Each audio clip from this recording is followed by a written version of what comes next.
বলছি যে আমাদের অনেক সময় সালাত ছুটে যায়, তো ছুটে যাওয়া বা কাজা নামাজগুলো আমরা কিভাবে পড়বো বা কাজা সালাত আদায়ের পদ্ধতি কি? জি, কাজা সালাতের ক্ষেত্রে আমাদের দেশে অনেক বানানো, মন গড়া, নিজেদের থেকে আবিষ্কার, মানে কি বলে এটা, কোন রকমের মানে দলিল নাই, কোন প্রবলেম নাই, মন যেভাবে বলেছে ফতোয়া আমি দিয়ে দিয়েছি।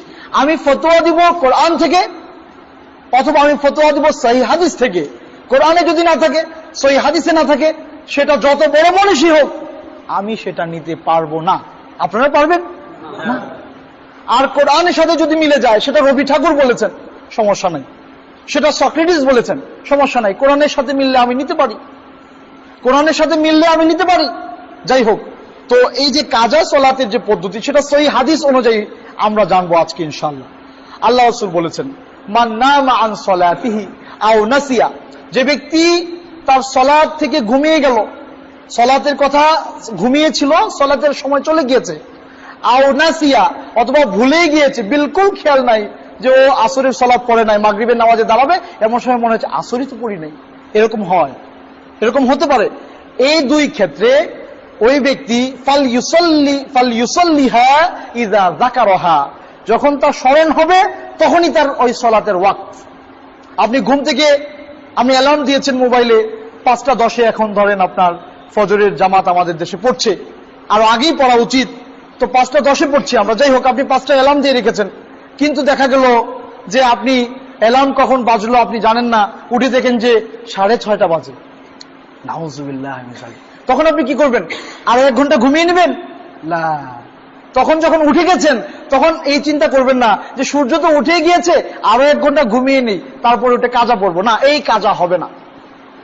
যখন ঘুম ভাঙলো, আপনার খেয়াল আসলো, আপনার আকল আসলো, হ্যাঁ আমি ঘুম থেকে জেগেছি, তখনই আপনার শীত হোক গরম হোক যাই হোক, আপনার প্রবৃত্তিকে আপনি পেছনে ফেলে দিয়ে উঠে গিয়ে ওযু করে 2 রাকাত সুন্নাহ আর 2 রাকাত ফরজ আপনি আদায় করতে পারেন। এটা আপনার কমপ্লিট নামাজ আদায় হয়ে যাবে। আবার আপনি যদি টোটালি ভুলে যান, খেয়াল নাই, আসরের সালাতে গিয়ে দাঁড়িয়েছেন, মনে হলো জোহরই তো পড়ি নাই, তখন আপনি জোহরের সালাত পড়ে নেবেন, ওইটাই আপনার ওয়াক্ত। এই দুই অবস্থা ছাড়া ইচ্ছাকৃতভাবে যদি আপনি কোনো সালাত ছেড়ে দেন, ইচ্ছাকৃতভাবে ছেড়ে দিয়েছেন, কোনো কাজ ছিল না, স্বেচ্ছায় অবহেলা করে, ওই ব্যক্তির এই সালাতের আর কোনো কাজা আছে, এর পক্ষে কোনো দলিল আমি খুঁজে পাই না। এই যে আপনার একসাথে এত ওয়াক্ত কাজা, এই উমরি কাজা, এই কাজা সেই কাজা বলে যত কাজার পদ্ধতি আছে, এই কাজার কোনো পদ্ধতি আমরা সহিহ হাদিসে খুঁজে পাই না। যদি পাই আমরা আমল করব, কিন্তু না পেলে আমরা কিভাবে? নিজেদের থেকে তো ইবাদত করা যায় না ভাই, নিজের থেকে ইবাদত হয় না। সব হয়, নিজের থেকে ইবাদত হয় না। ইবাদতটা আল্লাহ রাসূল যেভাবে দেখিয়ে গিয়েছেন এইভাবেই হতে হবে। আল আসলু ফিল ইবাদাতি আল মানউ, ইবাদতের ক্ষেত্রে মূলনীতি হচ্ছে করা যাবে না যতক্ষণ না পর্যন্ত আমি না পাবো আল্লাহ রাসূল করেছেন।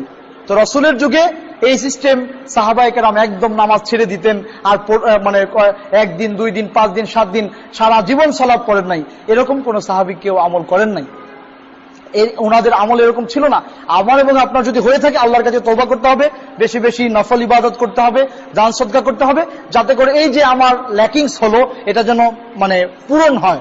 যেহেতু আল্লাহ রাসূল বলেছেন, আউয়ালু মা ইউহাসাবু বিহি ইয়াউমাল কিয়ামা as-সালাহ, কিয়ামতের দিন আল্লাহ সুবহানাহু ওয়া তাআলা সর্বপ্রথম সালাতের হিসাব নেবেন। যখন তার ফরজের মধ্যে ঘাটতি থাকবে, তখন আল্লাহ সুবহানাহু ওয়া তাআলা বলবেন ফালইয়ানজুর ইলা তাতাওয়ু, দেখো তো তার নফলে কি কি আছে, তখন সেখান থেকে এনে এটাকে কি বলে পূরণ করবেন। এই জন্য আপনি বেশি বেশি নফল সালাত পড়তে পারেন। এছাড়া অন্য কোন উমরি কাজা, এই কাজা সেই কাজা নিয়ে যে কাজার পদ্ধতি আছে, এগুলো সহিহ হাদিসে আমরা পাই না খুঁজে। যারা বলেন তাদের কাছে শক্ত দলিল চাবেন, যদি দলিল দিতে না পারে বলে দিবেন কেন আপনি আমাদেরকে গোমরাহের দিকে নিয়ে যাচ্ছেন।